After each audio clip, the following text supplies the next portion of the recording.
La Argentina es un país que no tiene una nobleza constituida como una casta aristocrática, como sí tienen otros países europeos. Entonces, en nuestro país, los grupos más privilegiados han tenido siempre que construir una idea de merecimiento y de pertenencia vinculada a algo distinto que los títulos nobiliarios.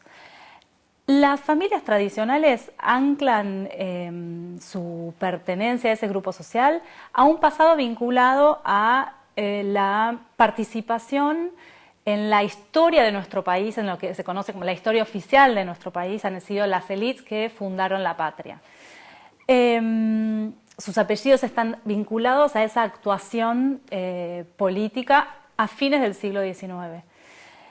Además están vinculadas a la tierra, digamos, a la producción agropecuaria y a todo lo que significa la tierra y el campo en el imaginario de nuestro país como país agroexportador.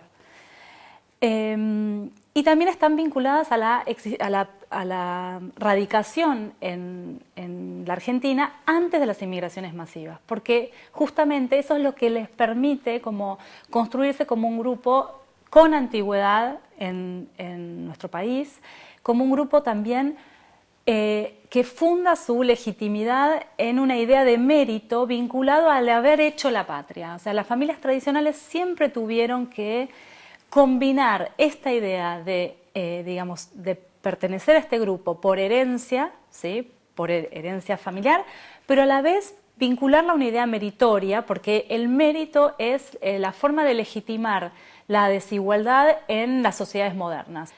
Podemos decir a grandes rasgos que son familias numerosas, que son familias católicas, que son familias que inicialmente se han dedicado a la producción agropecuaria, aunque han diversificado su actividad económica a lo largo del siglo XX, y muchos de los que hoy siguen siendo exitosos tienen que ver justamente con haber podido no solo profesionalizar su actividad agropecuaria, sino además diversificar las esferas de la economía en donde se insertan.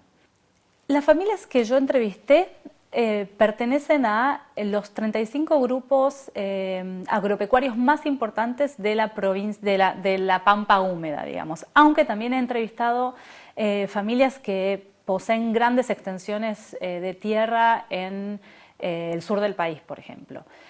Y son familias que están arraigadas, digamos, que poseen campos y que participan de este sector económico desde hace varias generaciones. Ahora bien, también, como dije antes, muchas de estas familias han diversificado su producción, entonces son muy exitosas en otras ramas de la industria. Y además tienen mucha vinculación con el poder económico empresarial, porque si uno mira la nómina de los empresarios más ricos de nuestro país, la gran mayoría de ellos están vinculados por lazos de parentesco, alianzas matrimoniales con familias tradicionales. Entonces, esta idea de que las familias tradicionales tienen apellido pero no tienen dinero, es una idea que se vincula con la importancia que estas familias le dan a la austeridad y a mostrarse austeros, pero no quiere decir que efectivamente no posean dinero.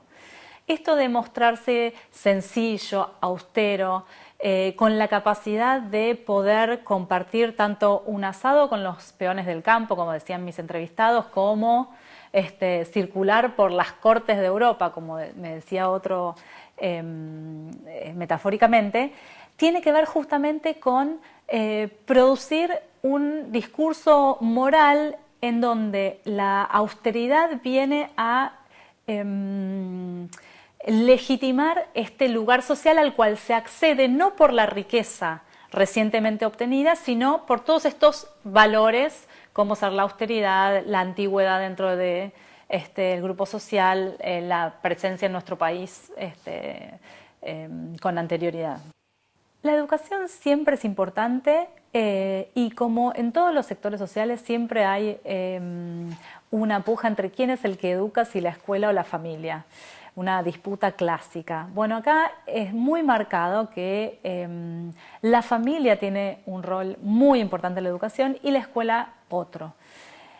En el caso de las familias tradicionales, todas las familias le dan importancia a la educación y van a la universidad, sus hijos van a la universidad, pero lo que encontramos es que en la escuela secundaria, sobre todo, el énfasis está menos puesto en lo que podríamos denominar calidad de la enseñanza o calidad de los aprendizajes y más puesto en quiénes son los grupos los pares que van a esas escuelas. Es decir, con quiénes me voy a encontrarme en la escuela. El énfasis está puesto en otro lado. No importa si mis hijos van a salir hablando perfectamente inglés.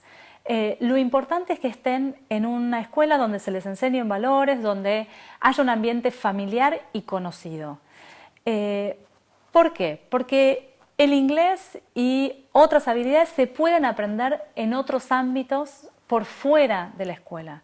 En cambio, las instituciones educativas lo que ofrecen es un espacio de encontrarse con otros que para algunos es el reforzar la pertenencia, digamos, la pertenencia a una comunidad, digamos, que ya tiene varias generaciones. Entonces, en las escuelas uno se encuentra con familiares o con conocidos de familiares, o también para los recién llegados es la posibilidad de entrar a un club, a un espacio que va a dar, les va a enseñar a sus hijos determinados códigos de cómo moverse en determinados espacios.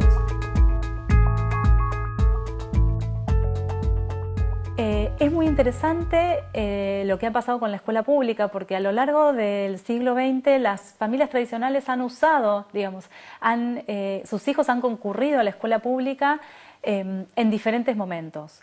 Al inicio de fines del siglo XIX, inicios del siglo XX, transitar por escuelas primarias, sobre todo públicas, era habitual, sobre todo en las escuelas públicas que están emplazadas en los barrios donde actualmente reside este grupo social.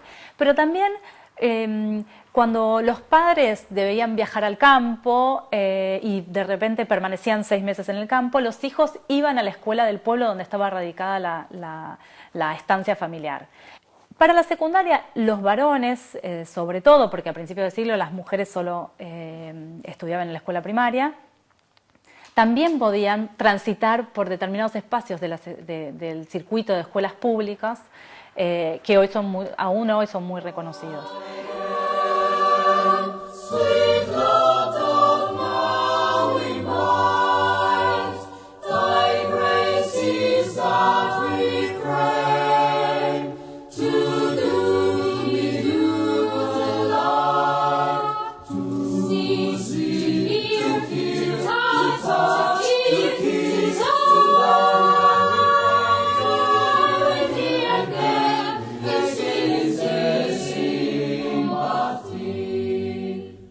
Ya hacia 1930 la mayoría de los hijos de familias tradicionales se educan en escuelas privadas católicas o bilingües, escuelas privadas bilingües laicas. Ante la ola inmigratoria, la incipiente expansión, democratización del sistema, aunque no era una democratización como la conocemos hoy, estas familias se refugian en escuelas que desde muy tempranamente ya formaron estos sectores, porque son las escuelas que participan de estos circuitos se fundan la mayoría a fines del siglo XIX, primeras décadas del siglo XX.